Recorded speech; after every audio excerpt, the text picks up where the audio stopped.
that it was the hardest job he ever held.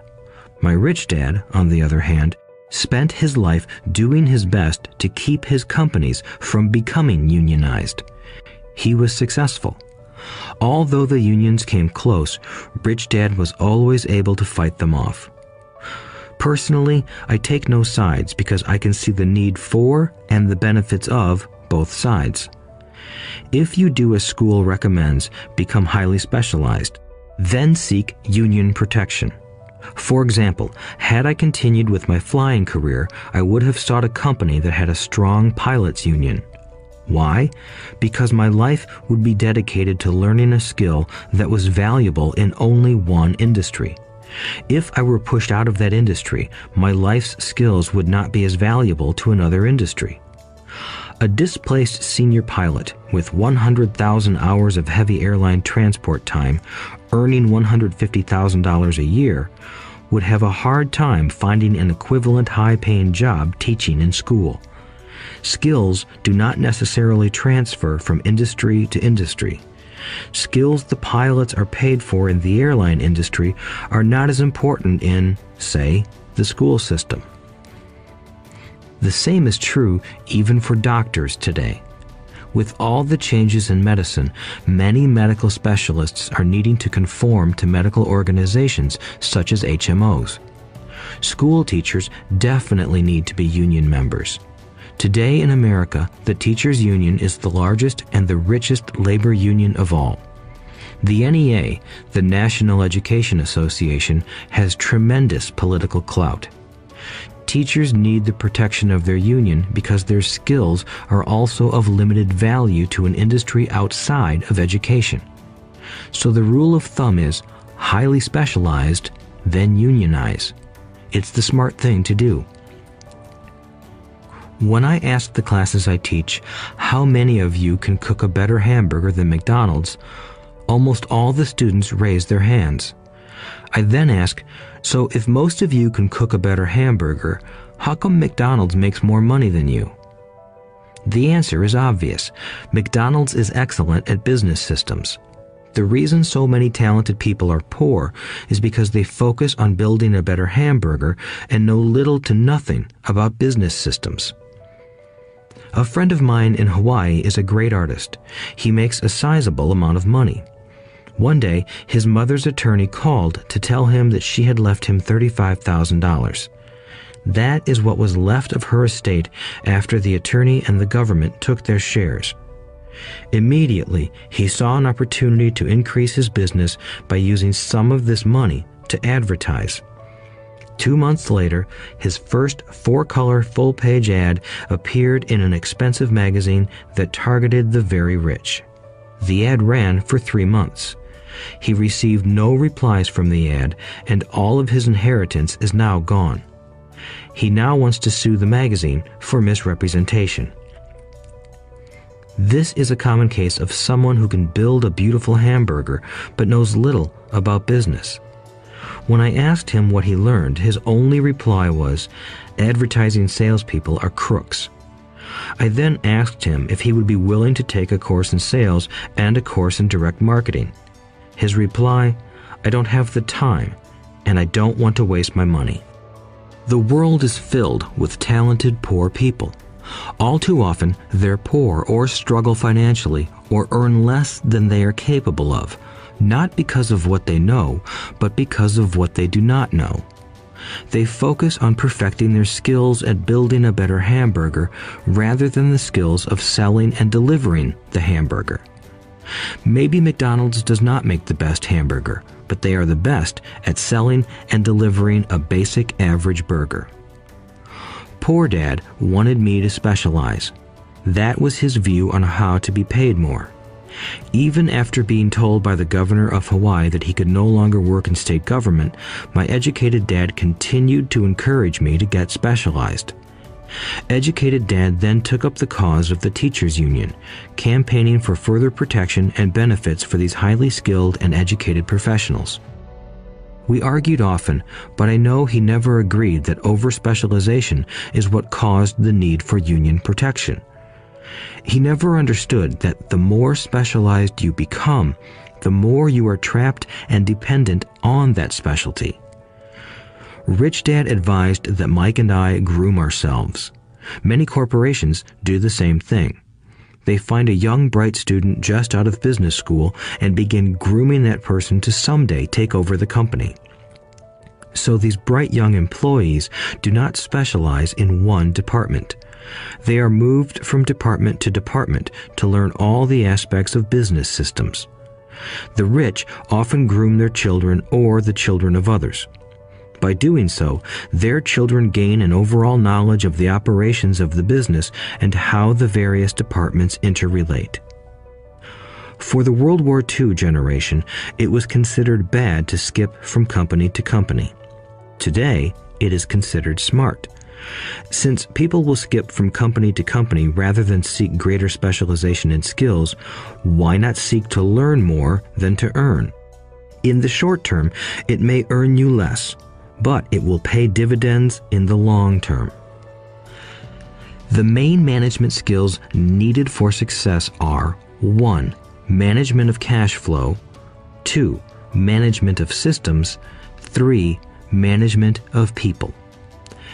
The most important specialized skills are sales and marketing. The ability to sell, to communicate to another human being, be it a customer, employee, boss, spouse, or child, is the base skill of personal success. Communication skills such as writing, speaking, and negotiating are crucial to a life of success. These are skills I work on constantly, attending courses or buying educational resources to expand my knowledge. As I have mentioned, my educated dad worked harder and harder the more competent he became. He also became more trapped the more specialized he got. Although his salary went up, his choices diminished. Soon after he was locked out of government work, he found out how vulnerable he really was professionally. It is like professional athletes who suddenly are injured or are too old to play. Their once high-paying position is gone, and they have limited skills to fall back on. I think that is why my educated dad sided so much with the unions after that. He realized how much a union would have benefited him. Rich Dad encouraged Mike and me to know a little about a lot. He encouraged us to work with people smarter than we were and to bring smart people together to work as a team. Today, it would be called a synergy of professional specialties. Today, I meet ex-school teachers earning hundreds of thousands of dollars a year. They earn that much because they have specialized skills in their field as well as other skills. They can teach as well as sell and market. I know of no other skills to be more important than selling and marketing. The skills of selling and marketing are difficult for most people, primarily due to their fear of rejection.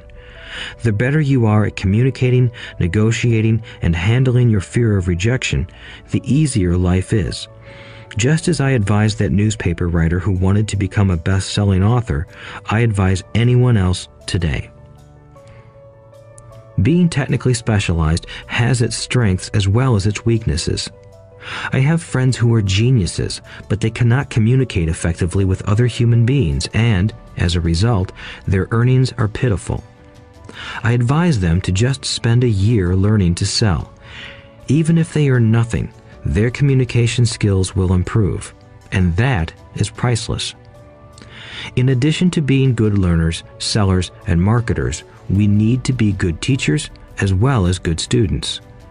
To be truly rich, we need to be able to give as well as to receive. In cases of financial or professional struggle, there is often a lack of giving and receiving. I know many people who are poor because they are neither good students nor good teachers. Both of my dads were generous men. Both made it a practice to give first. Teaching was one of their ways of giving. The more they gave, the more they received. One glaring difference was in the giving of money. My rich dad gave lots of money away. He gave to his church, to charities, and to his foundation. He knew that to receive money, you had to give money. Giving money is the secret to most great wealthy families. That is why there are organizations like the Rockefeller Foundation and the Ford Foundation. These are organizations designed to take their wealth and increase it, as well as give it away in perpetuity. My educated dad always said, "When I have some extra money, I'll give it." The problem was that there was never any extra. So he worked harder to draw more money in rather than focus on the most important law of money: give and you shall receive. Instead, he believed in receive and then you give. In conclusion, I became both dads. One part of me is a hardcore capitalist who loves the game of money making money. The other part is a socially responsible teacher who is deeply concerned with this ever-widening gap between the haves and have-nots. I personally hold the archaic educational system primarily responsible for this growing gap. Chapter 7. Overcoming Obstacles. The primary difference between a rich person and a poor person is how they manage fear. Once people have studied and become financially literate, they may still face roadblocks to becoming financially independent. There are 5 main reasons why financially literate people may still not develop abundant asset columns that could produce a large cash flow. The 5 reasons are: 1. Fear. 2. Cynicism. 3. Laziness. 4. Bad habits. 5. Arrogance. Overcoming fear. I have never met anyone who really likes losing money. And in all my years, I have never met a rich person who has never lost money. But I have met a lot of poor people who have never lost a dime. Investing, that is. The fear of losing money is real. Everyone has it, even the rich. But it's not having fear that is the problem. It's how you handle fear. It's how you handle losing. It's how you handle failure that makes the difference in one's life. The primary difference between a rich person and a poor person is how they manage that fear. It's okay to be fearful. It's okay to be a coward when it comes to money. You can still be rich. We're all heroes at something and cowards at something else. My friend's wife is an emergency room nurse. When she sees blood, she flies into action. When I mention investing, she runs away. When I see blood, I don't run. I pass out. My rich dad understood phobias about money. Some people are terrified of snakes. Some people are terrified about losing money. Both are phobias, he would say. So his solution to the phobia of losing money was this little rhyme: if you hate risk and worry, start early. If you start young, it's easier to be rich. I won't go into it here, but there is a staggering difference between a person who starts investing at age 20 versus age 30. The purchase of Manhattan Island is said to be one of the greatest bargains of all time. New York was purchased for $24 in trinkets and beads. Yet if that $24 had been invested at 8% annually, that $24 would have been worth more than $28 trillion by 1995. Manhattan could be repurchased with money left over to buy much of Los Angeles. But what if you don't have much time left or would like to retire early? How do you handle the fear of losing money? My poor dad did nothing. He simply avoided the issue, refusing to discuss the subject. My rich dad, on the other hand, recommended that I think like a Texan. I like Texas and Texans, he used to say. In Texas, everything is bigger. When Texans win, they win big. And when they lose, it's spectacular. They like losing? I asked. That's not what I'm saying. Nobody likes losing. Show me a happy loser, and I'll show you a loser, said Rich Dad. It's a Texan's attitude toward risk, reward, and failure I'm talking about. It's how they handle life. They live it big. Not like most of the people around here, living like roaches when it comes to money, terrified that someone will shine a light on them and whimpering when the grocery clerk shortchanges them a quarter. Rich Dad went on, "What I like best is the Texas attitude. They're proud when they win, and they brag when they lose. Texans have a saying, if you're going to go broke, go big. You don't want to admit you went broke over a duplex. He constantly told Mike and me that the greatest reason for lack of financial success was because most people played it too safe. People are so afraid of losing that they lose, were his words. Fran Tarkenton, a one-time great NFL quarterback, says it still another way. Winning means being unafraid to lose. In my own life, I've noticed that winning usually follows losing. Before I finally learned to ride a bike, I first fell down many times. I've never met a golfer who has never lost a golf ball. I've never met people who have fallen in love who have never had their heart broken. And I've never met someone rich who has never lost money. So for most people, the reason they don't win financially is because the pain of losing money is far greater than the joy of being rich. Another saying in Texas is, everyone wants to go to heaven, but no one wants to die. Most people dream of being rich, but are terrified of losing money, so they never get to heaven. Rich Dad used to tell Mike and me stories about his trips to Texas. If you really want to learn the attitude of how to handle risk, losing, and failure, go to San Antonio and visit the Alamo. The Alamo is a great story of brave people who chose to fight, knowing there was no hope of success. They chose to die instead of surrendering. It's an inspiring story, worthy of study. Nonetheless, it's still a tragic military defeat. They got their butts kicked. So, how do Texans handle failure? They still shout, "Remember the Alamo." Mike and I heard this story a lot. He always told us this story when he was about to go into a big deal and he was nervous. After he had done all his due diligence and it was time to put up or shut up, he told us this story. Every time he was afraid of making a mistake or losing money, he told us this story. It gave him strength, for it reminded him that he could always turn a financial loss into a financial win. Rich Dad knew that failure would only make him stronger and smarter. It's not that he wanted to lose. He just knew who he was and how he would take a loss. He would take a loss and make it a win. That's what made him a winner and others losers. It gave him the courage to cross the line when others backed out. That's why I like Texans so much, he would say. They took a great failure and turned it into inspiration, as well as a tourist destination that makes them millions. But probably his words that mean the most to me today are these. Texans don't bury their failures. They get inspired by them. They take their failures and turn them into rallying cries. Failure inspires Texans to become winners.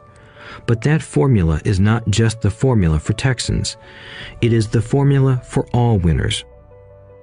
I've said that falling off my bike was part of learning to ride. I remember falling off only made me more determined to learn to ride, not less. I also said that I have never met a golfer who has never lost a ball. For top professional golfers, losing a ball or a tournament provides the inspiration to be better, to practice harder, to study more. That's what makes them better. For winners, losing inspires them. For losers, losing defeats them. I like to quote John D. Rockefeller, who said, "I always tried to turn every disaster into an opportunity." And being Japanese American, I can say this. Many people say that Pearl Harbor was an American mistake. I say it was a Japanese mistake. From the movie Tora, Tora, Tora, a somber Japanese admiral says to his cheering subordinates, "I am afraid we have awakened a sleeping giant." Remember Pearl Harbor became a rallying cry.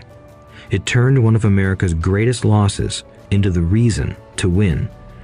This great defeat gave America strength, and America soon emerged as a world power. Failure inspires winners, and failure defeats losers. It is the biggest secret of winners. It's the secret that losers do not know. The greatest secret of winners is that failure inspires winning. Thus, they're not afraid of losing. Repeating Fran Tarkenton's quote, "Winning means being unafraid to lose." People like Fran Tarkenton are not afraid of losing because they know who they are. They hate losing, so they know that losing will only inspire them to become better. There is a big difference between hating losing and being afraid to lose. Most people are so afraid of losing money that they lose. They go broke over a duplex. Financially, they play life too safe and too small. They buy big houses and big cars, but not big investments.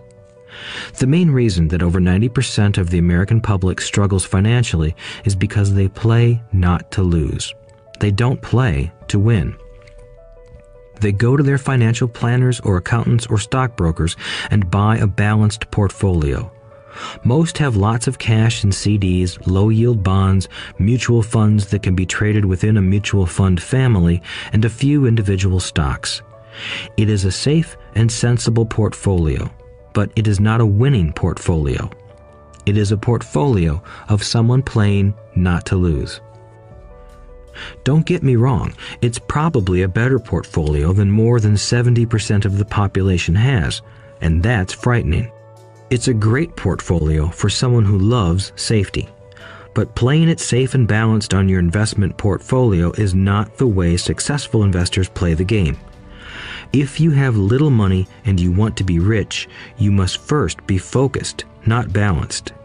If you look at any successful person, at the start they were not balanced. Balanced people go nowhere. They stay in one spot.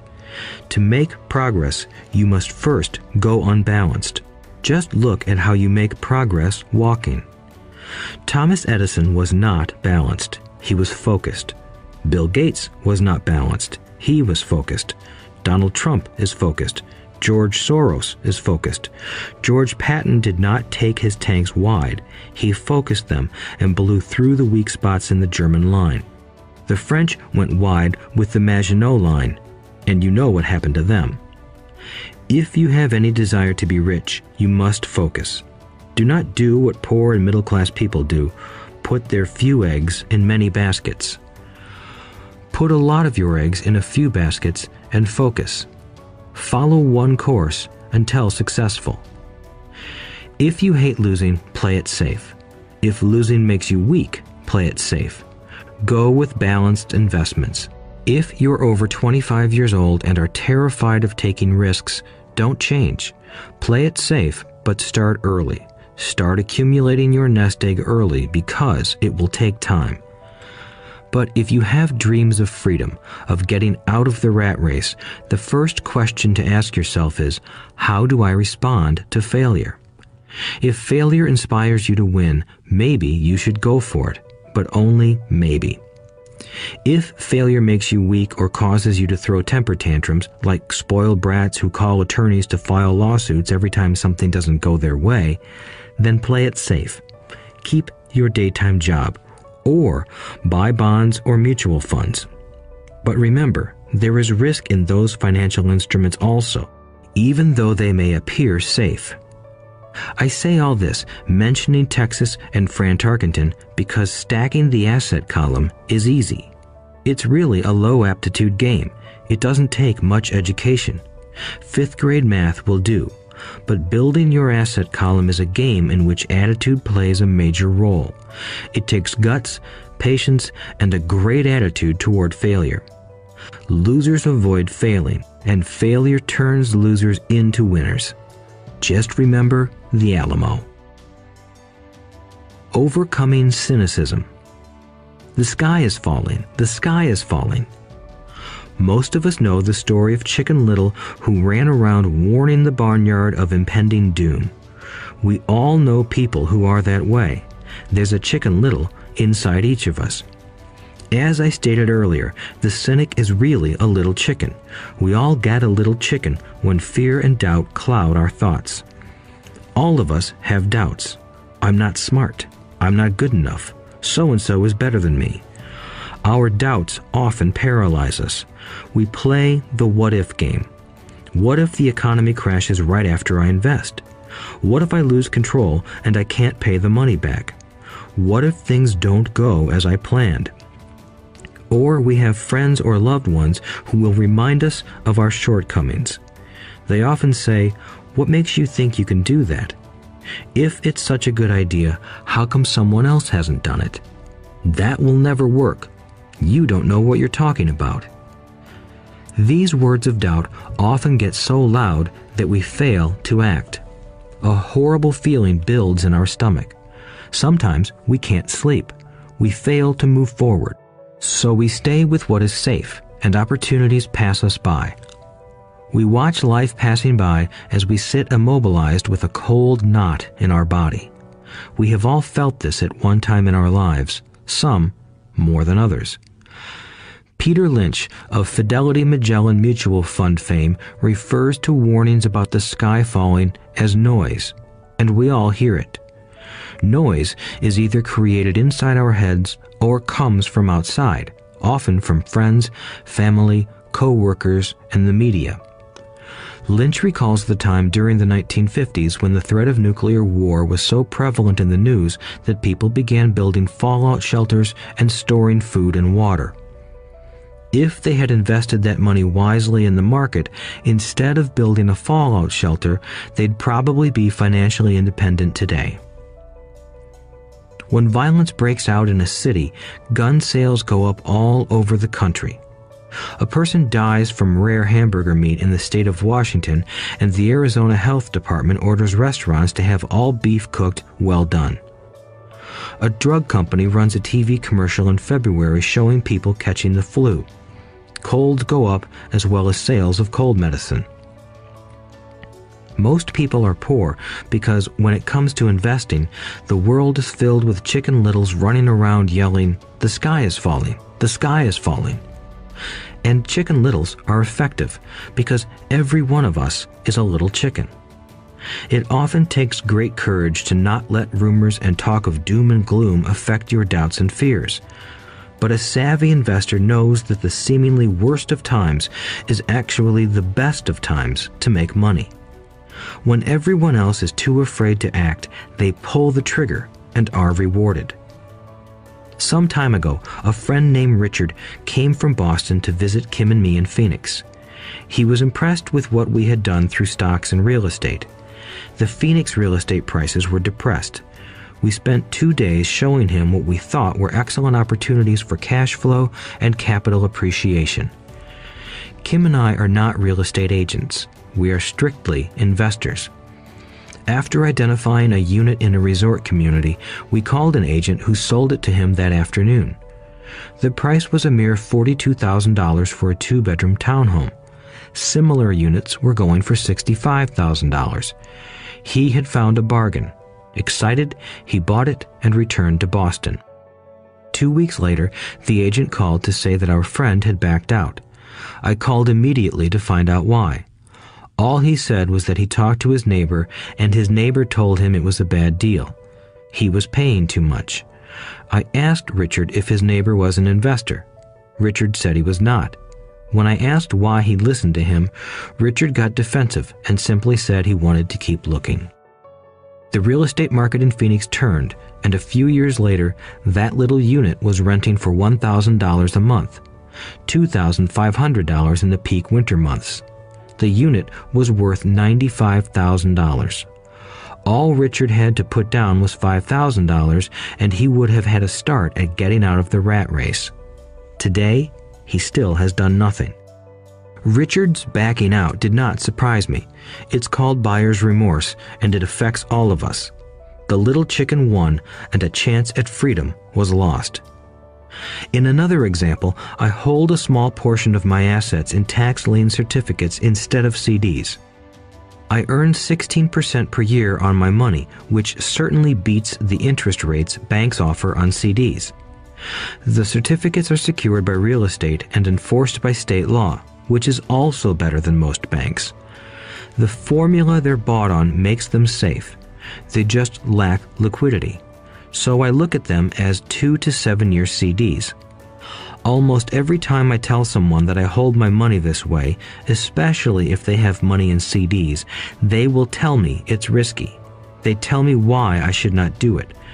When I ask them where they get their information, they say from a friend or an investment magazine. They've never done it, and they're telling someone who's doing it why they shouldn't.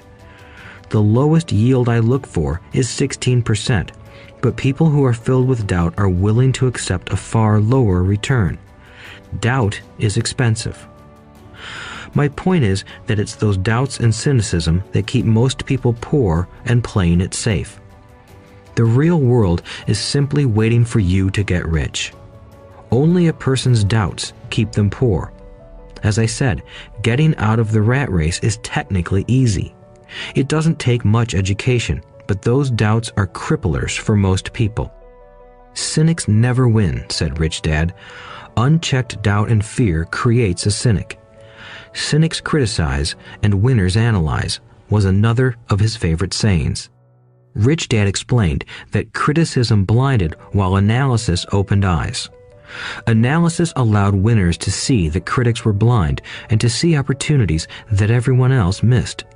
And finding what people miss is key to any success. Real estate is a powerful investment tool for anyone seeking financial independence or freedom. It is a unique investment tool. Yet every time I mention real estate as a vehicle, I often hear, "I don't want to fix toilets." That's what Peter Lynch calls noise. That's what my rich dad would say is the cynic talking, someone who criticizes and does not analyze, someone who lets their doubts and fears close their mind instead of open their eyes. So when someone says, "I don't want to fix toilets, I want to fire back," what makes you think I want to? They're saying a toilet is more important than what they want. I talk about freedom from the rat race, and they focus on toilets. That is the thought pattern that keeps most people poor. They criticize instead of analyze. "I don't want, hold the key to your success," Rich Dad would say, "because I too do not want to fix toilets. I shop hard for a property manager who does fix toilets. And by finding a great property manager who runs houses or apartments, well, my cash flow goes up. But more importantly, a great property manager allows me to buy a lot more real estate since I don't have to fix toilets. A great property manager is key to success in real estate. Finding a good manager is more important to me than the real estate. A great property manager often hears of great deals before real estate agents do, which makes them even more valuable." That is what Rich Dad meant by, "I don't once hold the key to your success."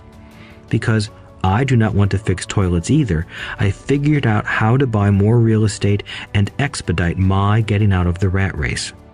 The people who continued to say, "I don't want to fix toilets," often deny themselves the use of this powerful investment vehicle. Toilets are more important than their freedom. In the stock market, I often hear people say, "I don't want to lose money." Well, what makes them think I or anyone else likes losing money? They don't make money because they choose to not lose money. Instead of analyzing, they close their minds to another powerful investment vehicle, the stock market. I was riding with a friend past our neighborhood gas station. He looked up and saw that the price of gas was going up and thus the price of oil. My friend is a worrywart, or a Chicken Little. To him, the sky is always going to fall, and it usually does, on him. When we got home, he showed me all the stats as to why the price of oil was going to go up over the next few years, statistics I had never seen before, even though I already owned substantial shares of an existing oil company. With that information, I immediately began looking for and found a new undervalued oil company that was about to find some oil deposits. My broker was excited about this new company, and I bought 15,000 shares for 65 cents per share. 3 months later, this same friend and I drove by the same gas station, and sure enough, the price per gallon had gone up nearly 15%. Again, the Chicken Little worried and complained. I smiled. because a month earlier, that little oil company hit oil and those 15,000 shares went up to more than $3 per share since he had first given me the tip. And the price of gas will continue to go up if what my friend says is true. If most people understood how a stop worked in stock market investing, there would be more people investing to win instead of investing not to lose. A stop is simply a computer command that sells your stock automatically if the price begins to drop, helping to minimize your losses and maximize some gains. It's a great tool for those who are terrified of losing. So whenever I hear people focusing on their I don't wants rather than what they do want, I know the noise in their head must be loud. Chicken Little has taken over their brain and is yelling, "The sky is falling and toilets are breaking." So they avoid their don't wants, but they pay a huge price. They may never get what they want in life. Instead of analyzing, their inner Chicken Little closes their mind. Rich Dad gave me a way of looking at Chicken Little. Just do what Colonel Sanders did. At the age of 66, he lost his business and began to live on his Social Security check. It wasn't enough. He went around the country selling his recipe for fried chicken. He was turned down 1,009 times before someone said yes, and he went on to become a multimillionaire at an age when most people are quitting. He was a brave and tenacious man, Rich Dad said of Harlan Sanders. So when you're in doubt and feeling a little afraid, just do what Colonel Sanders did to his little chicken. He fried it. Overcoming laziness. Busy people are often the most lazy. We have all heard stories of a businessman who works hard to earn money. He works hard to be a good provider for his wife and children. He spends long hours at the office and brings work home on weekends. One day he comes home to an empty house. His wife has left with the kids. He knew he and his wife had problems, but rather than work to make the relationship strong, he stayed busy at work. Dismayed, his performance at work slips and he loses his job. Today, I often meet people who are too busy to take care of their wealth, and there are people too busy to take care of their health. The cause is the same. They're busy, and they stay busy as a way of avoiding something they do not want to face. Nobody has to tell them. Deep down, they know. In fact, if you remind them, they often respond with anger or irritation. If they aren't busy at work or with the kids, they're often busy watching TV, fishing, playing golf, or shopping. Yet deep down, they know they are avoiding something important. That's the most common form of laziness. Laziness by staying busy. So what is the cure for laziness? The answer is a little greed. For many of us, we were raised thinking of greed or desire as bad. Greedy people are bad people, my mom used to say, yet we all have inside of us this yearning to have nice, new, or exciting things. So to keep that emotion of desire under control, often parents find ways of suppressing that desire with guilt. You only think about yourself. Don't you know you have brothers and sisters? Was one of my mom's favorites. You want me to buy you what? Was a favorite of my dad. Do you think we're made of money? Do you think money grows on trees? We're not rich people, you know. It wasn't so much the words, but the angry guilt trip that went with the words that got to me. Or the reverse guilt trip was the I'm sacrificing my life to buy this for you. I'm buying this for you because I never had this advantage when I was a kid. I have a neighbor who is stone broke but can't park his car in his garage. The garage is filled with toys for his kids. Those spoiled brats get everything they ask for. I don't want them to know the feeling of want are his everyday words. He has nothing set aside for their college or his retirement, but his kids have every toy ever made. He recently got a new credit card in the mail and took his kids to visit Las Vegas. I'm doing it for the kids, he said with great sacrifice. Rich Dad forbade the words, I can't afford it. In my real home, that's all I heard. Instead, Rich Dad required his children to say, how can I afford it? He believed that the words, I can't afford it, shut down your brain. It didn't have to think anymore. How can I afford it opened up the brain and forced it to think and search for answers. But most importantly, he felt the words, "I can't afford it," were a lie, and the human spirit knows it. The human spirit is very, very powerful, he would say. It knows it can do anything. By having a lazy mind that says, "I can't afford it," a war breaks out inside you. Your spirit is angry, and your lazy mind must defend its lie. The spirit is screaming, "Come on, let's go to the gym and work out." And the lazy mind says, "But I'm tired. I worked really hard today."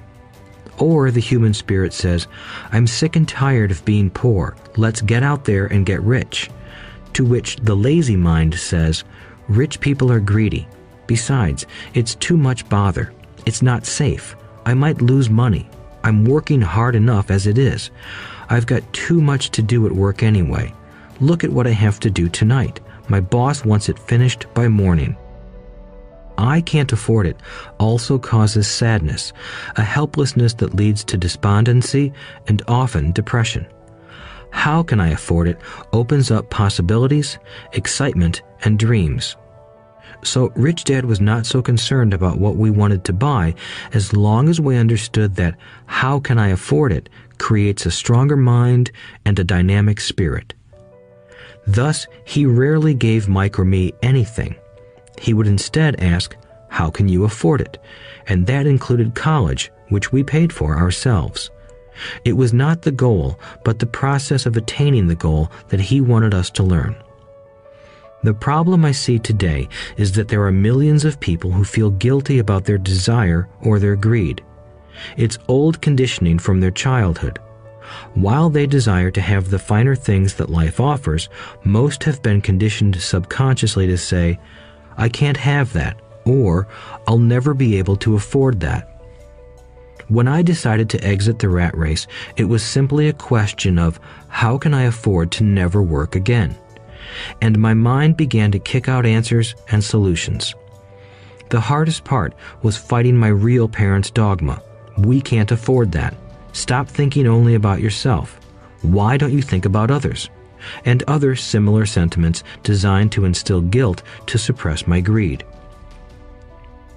So, how do you beat laziness?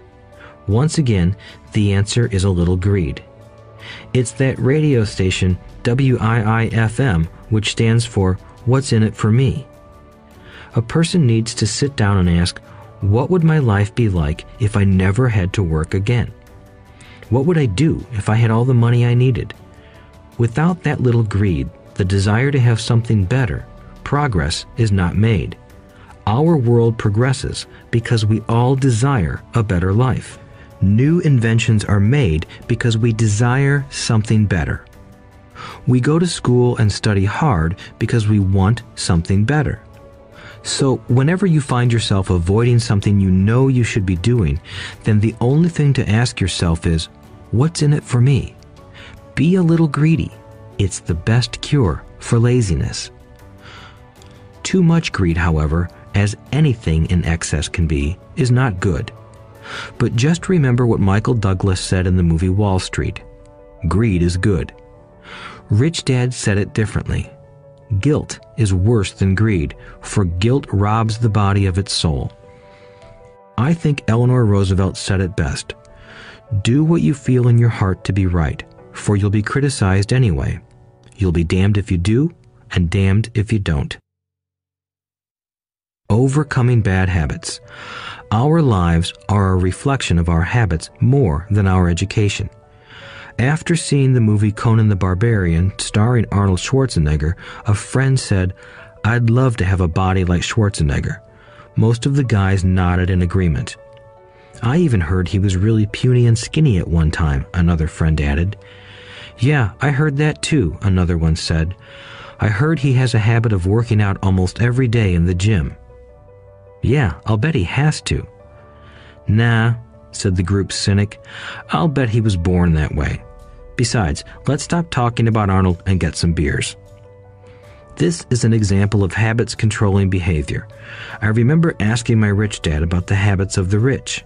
Instead of answering me outright, he wanted me to learn through example, as usual. "When does your dad pay his bills?" Rich Dad asked. "The first of the month," I said. "Does he have anything left over?" he asked. "Very little," I said. "That's the main reason he struggles," said Rich Dad. "He has bad habits. Your dad pays everyone else first. He pays himself last, but only if he has anything left over." "Which he usually doesn't," I said. "But he has to pay his bills, doesn't he? You're saying he shouldn't pay his bills?" "Of course not," said Rich Dad. "I firmly believe in paying my bills on time. I just pay myself first, before I pay even the government." "But what happens if you don't have enough money?" I asked. "What do you do then?" "The same," said Rich Dad. "I still pay myself first, even if I'm short of money. My asset column is far more important to me than the government." "But," I said, "don't they come after you?" "Yes, if you don't pay," said Rich Dad. "Look, I did not say not to pay. I just said I pay myself first, even if I'm short of money." "But," I replied, "how do you do that?" "It's not how. The question is why," Rich Dad said. "Okay, why?" "Motivation," said Rich Dad. "Who do you think will complain louder if I don't pay them? Me or my creditors?" "Your creditors will definitely scream louder than you," I said, responding to the obvious. "You wouldn't say anything if you didn't pay yourself." So you see, after paying myself, the pressure to pay my taxes and the other creditors is so great that it forces me to seek other forms of income. The pressure to pay becomes my motivation. I've worked extra jobs, started other companies, traded in the stock market, anything just to make sure those guys don't start yelling at me. That pressure made me work harder, forced me to think, and all in all, made me smarter and more active when it comes to money. If I had paid myself last, I would have felt no pressure, but I'd be broke. So it is the fear of the government or other people you owe money to that motivates you? That's right, said Rich Dad. You see, government bill collectors are big bullies. So are bill collectors in general. Most people give in to those bullies. They pay them and never pay themselves. You know the story of the 98-pound weakling who gets sand kicked in his face? I nodded. I see that ad for weightlifting and bodybuilding lessons in the comic books all the time. Well, most people let the bullies kick sand in their faces. I decided to use the fear of the bully to make me stronger. Others got weaker. Forcing myself to think about how to make extra money is like going to the gym and working out with weights. The more I work my mental money muscles out, the stronger I get. Now, I'm not afraid of those bullies. I liked what Rich Dad was saying, so if I pay myself first, I get financially stronger mentally and fiscally. Rich Dad nodded. And if I pay myself last, or not at all, I get weaker. So people like bosses, managers, tax collectors, bill collectors, and landlords push me around all my life just because I don't have good money habits. Rich Dad nodded, just like the 98-pound weakling. Overcoming arrogance. What I know makes me money. What I don't know loses me money. Every time I have been arrogant, I have lost money. Because when I'm arrogant, I truly believe that what I don't know is not important, Rich Dad would often tell me. I have found that many people use arrogance to try to hide their own ignorance. It often happens when I am discussing financial statements with accountants or even other investors. They try to bluster their way through the discussion. It is clear to me that they don't know what they're talking about. They're not lying, but they are not telling the truth. There are many people in the world of money, finances, and investments who have absolutely no idea what they're talking about. Most people in the money industry are just spouting off sales pitches like used car salesmen. When you know you are ignorant in a subject, start educating yourself by finding an expert in the field or a book on the subject. Chapter 8. Getting Started. There is gold everywhere. Most people are not trained to see it. I wish I could say acquiring wealth was easy for me, but it wasn't. So in response to the question, how do I start, I offer the thought process I go through on a day-to-day basis. It really is easy to find great deals. I promise you that. It's just like riding a bike. After a little wobbling, it's a piece of cake. But when it comes to money, it takes determination to get through the wobbling. That's a personal thing. To find million-dollar deals of a lifetime requires us to call on our financial genius. I believe that each of us has a financial genius within us. The problem is that our financial genius lies asleep, waiting to be called upon. It lies asleep because our culture has educated us into believing that the love of money is the root of all evil. It has encouraged us to learn a profession so we can work for money, but failed to teach us how to have money work for us. It taught us not to worry about our financial future because our company or the government would take care of us when our working days are over. However, it is our children, educated in the same school system, who will end up paying for this absence of financial education. The message is still to work hard, earn money, and spend it. And when we run short, we can always borrow more. Unfortunately, 90% of the Western world subscribes to the above dogma, simply because it's easier to find a job and work for money. If you are not one of the masses, I offer you the following 10 steps to awaken your financial genius. I simply offer you the steps I have personally followed. If you want to follow some of them, great. If you don't, make up your own. Your financial genius is smart enough to develop its own list. While in Peru, I asked a gold miner of 45 years how he was so confident about finding a gold mine. He replied, "There is gold everywhere. Most people are not trained to see it." And I would say that is true. In real estate, I can go out and in a day come up with 4 or 5 great potential deals, while the average person will go out and find nothing, even looking in the same neighborhood. The reason is that they have not taken the time to develop their financial genius. I offer you the following 10 steps as a process to develop your God-given powers, powers over which only you have control. 1. Find a reason greater than reality, the power of spirit. If you ask most people if they would like to be rich or financially free, they would say yes. But then reality sets in. The road seems too long with too many hills to climb. It's easier to just work for money and hand the excess over to your broker. I once met a young woman who had dreams of swimming for the U.S. Olympic team. The reality was that she had to get up every morning at 4 o'clock to swim for 3 hours before going to school. She did not party with her friends on Saturday night. She had to study and keep her grades up, just like everyone else. When I asked her what fueled her superhuman ambition and sacrifice, she simply said, "I do it for myself and the people I love. It's love that gets me over the hurdles and sacrifices." A reason or a purpose is a combination of wants and don't wants. When people ask me what my reason for wanting to be rich is, I tell them that it is a combination of deep emotional wants and don't wants. I will list a few. First, the don't wants, for they create the wants. I don't want to work all my life.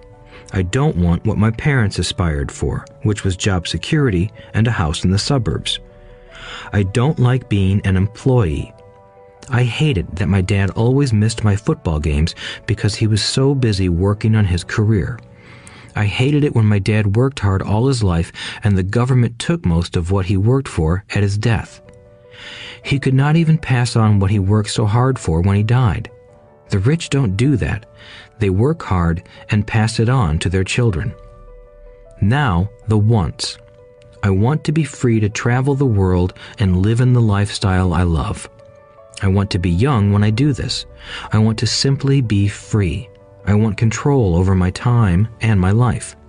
I want money to work for me. Those are my deep-seated emotional reasons. What are yours? If they are not strong enough, then the reality of the road ahead may be greater than your reasons. I have lost money and been set back many times, but it was the deep emotional reasons that kept me standing up and going forward. I wanted to be free by age 40, but it took me until I was 47, with many learning experiences along the way. As I said, I wish I could say it was easy. It wasn't, but it wasn't that hard either. I've learned that without a strong reason or purpose, anything in life is hard. If you do not have a strong reason, there is no sense listening further. It will sound like too much work. 2. Make daily choices. The power of choice. Choice is the main reason people want to live in a free country. We want the power to choose. Financially, with every dollar we get in our hands, we hold the power to choose our future, to be rich, poor, or middle class. Our spending habits reflect who we are. Poor people simply have poor spending habits. The benefit I had as a boy was that I loved playing Monopoly constantly. Nobody told me Monopoly was only for kids, so I just kept playing the game as an adult. I also had a rich dad who pointed out to me the difference between an asset and a liability.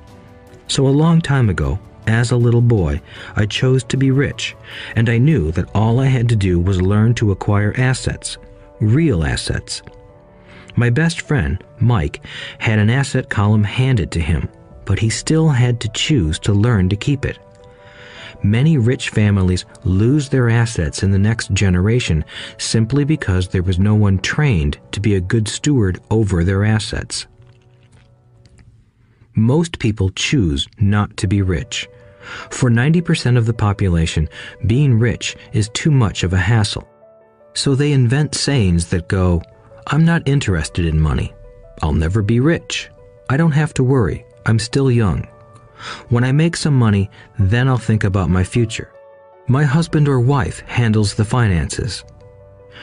The problem with those statements is that they rob the person who chooses to think such thoughts of two things. One is time, which is your most precious asset. The second is learning. Having no money should not be an excuse to not learn, but that is a choice we all make daily. The choice of what we do with our time, our money, and what we put in our heads. That is the power of choice. All of us have choice.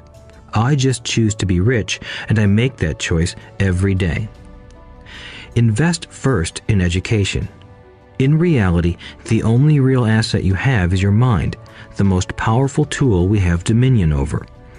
Each of us has the choice of what we put in our brain once we're old enough. You can watch TV, read golf magazines, or go to ceramics class or a class on financial planning. You choose. Most people simply buy investments rather than first investing in learning about investing. A friend of mine recently had her apartment burglarized. The thieves took her electronics and left all the books. And we all have that same choice. 90% of the population buys TV sets, and only about 10% buy business books. So what do? I go to seminars. I like it when they are at least 2 days long because I like to immerse myself in a subject. In 1973, I was watching this guy on TV who was advertising a 3-day seminar on how to buy real estate for nothing down.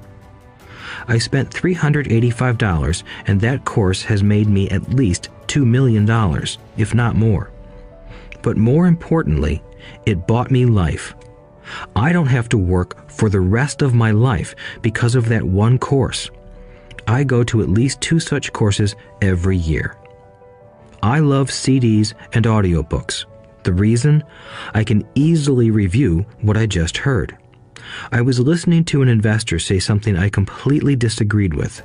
Instead of becoming arrogant and critical, I simply listened to that 5-minute stretch at least 20 times, maybe more. But suddenly, by keeping my mind open, I understood why he said what he said. It was like magic. I felt like I had a window into the mind of one of the greatest investors of our time. I gained tremendous insight into the vast resources of his education and experience.